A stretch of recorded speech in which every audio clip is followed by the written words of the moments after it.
Para la gente común, la ciencia económica está muy relacionada a la matemática, y de alguna forma se cree que la matemática da precisión a la economía.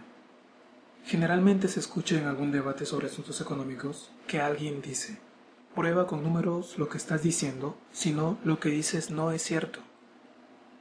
Un alumno de microeconomía intermedia pasa más de la mitad del tiempo buscando el punto donde dos curvas tienen la misma pendiente, y parece que al final, si uno sabe cálculo, uno se gradúa de economista. Todo esto es una confusión, y aquí lo vamos a aclarar. En esta exposición vamos a responder a la siguiente pregunta: ¿deben las leyes económicas ser validadas por las matemáticas? Y desde ahora diremos que no. Daré un ejemplo para tener una idea de lo que se trata. A finales de los 80, en época de hiperinflación en Perú, habían delincuentes que falsificaban billetes, y en un programa humorístico de televisión vieron el siguiente chiste. Burlándose de un delincuente muy tonto, dijeron: ¿cómo será de tonto que quiso ponerse a falsificar billetes, pero gastaba $20 por cada billete de $1 que falsificaba? Lo chistoso de esto es imaginar a alguien queriendo hacer plata de esa forma. Implícitamente todos entendíamos, al escuchar el chiste, que las personas normales no actúan así. Si en la realidad alguien nos dijera algo así, al comienzo nos reiríamos.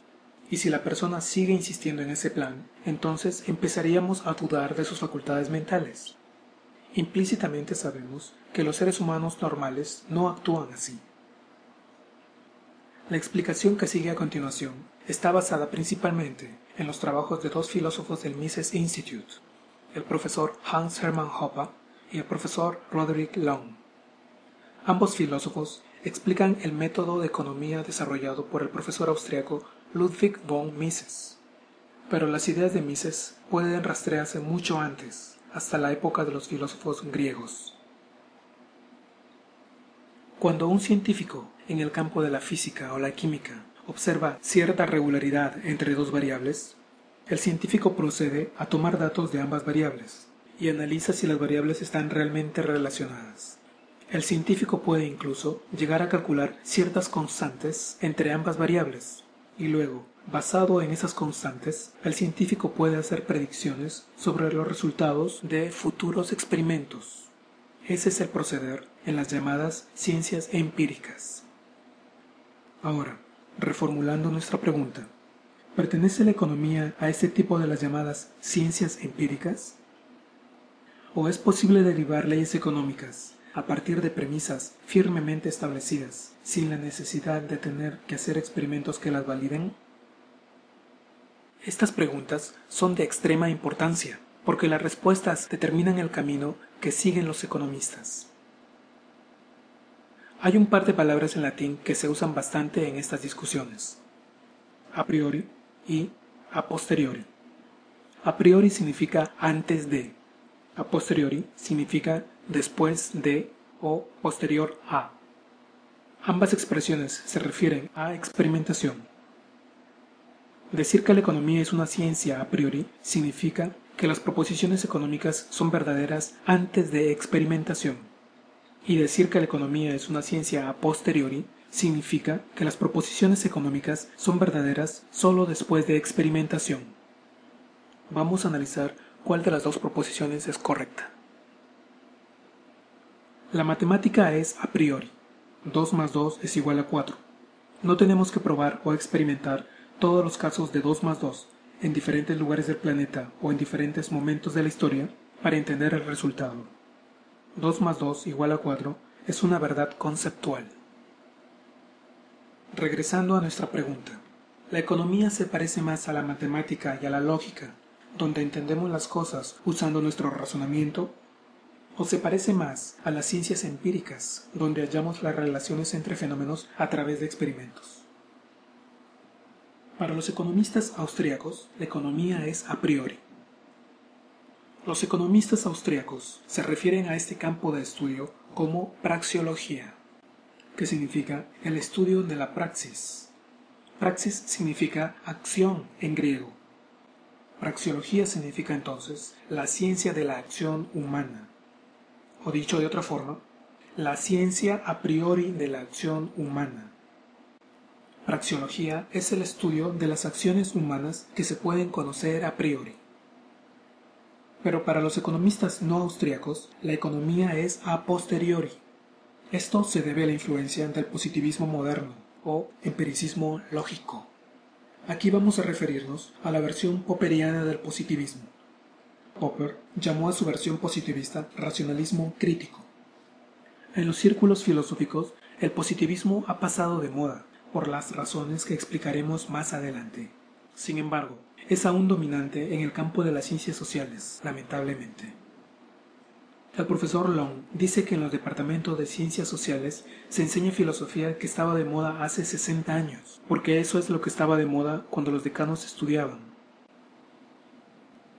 La proposición más importante del positivismo es: todas las proposiciones o afirmaciones pertenecen a una de dos categorías. Pueden ser analíticas o empíricas. 1. Proposiciones analíticas. Son simplemente afirmaciones lingüísticas, proposiciones que son verdaderas por definición, que son como tautologías, palabras que definen otras palabras, pero que no dicen nada relevante o significativo del mundo real. Soltero, por ejemplo, significa hombre no casado. Es como una tautología, como sinónimos. Para los positivistas, la matemática y la lógica son proposiciones analíticas. 2. Proposiciones empíricas. Dicen algo significativo del mundo real y pueden ser testeadas a través de experimentos. Para los positivistas, el científico tiene que plantear su hipótesis de forma condicional. Si A, entonces B. Si ocurre A, luego ocurre en B. Y si los experimentos muestran que en B ocurre después de A, entonces la hipótesis es confirmada. Los positivistas no dicen verificada, solo dicen que la hipótesis hasta ese momento ha sido confirmada, pero que tal vez en el futuro eso puede cambiar. Para los positivistas, las proposiciones empíricas requieren ser revisadas regularmente. Pero si observamos que B no sigue a A, entonces la hipótesis es falseada. Pero eso no significa que nuestra hipótesis esté completamente errada, sino que tal vez está mal formulada. Puede que exista una relación entre A y B, pero para notarla claramente tenemos que incluir y controlar una segunda, tercera o cuarta variable independiente. Ahora vamos a hacer una refutación rigurosa del positivismo. Vamos a usar el argumento autorreferencial. Vamos a aplicar el credo positivista al mismo positivismo. Si todas las proposiciones son analíticas o empíricas, entonces, ¿cuál es el estatus de esta misma proposición?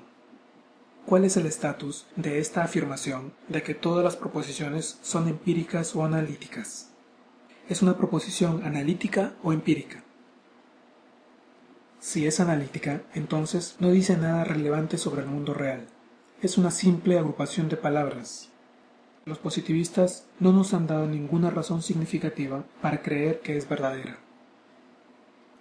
Y si es una proposición empírica, ¿dónde está la evidencia empírica de que las afirmaciones significativas tienen que ser empíricas? El positivismo no pasa la prueba positivista. Los austríacos, siguiendo a Mises, plantean la existencia de un tercer tipo de categoría, el mismo tipo de categoría que planteaba el filósofo Kant. Un tipo de afirmaciones que dicen algo relevante y significativo del mundo real, que no necesitan ser contrastadas con experimentos. El razonamiento austríaco sí permite la existencia de doctrinas como el positivismo.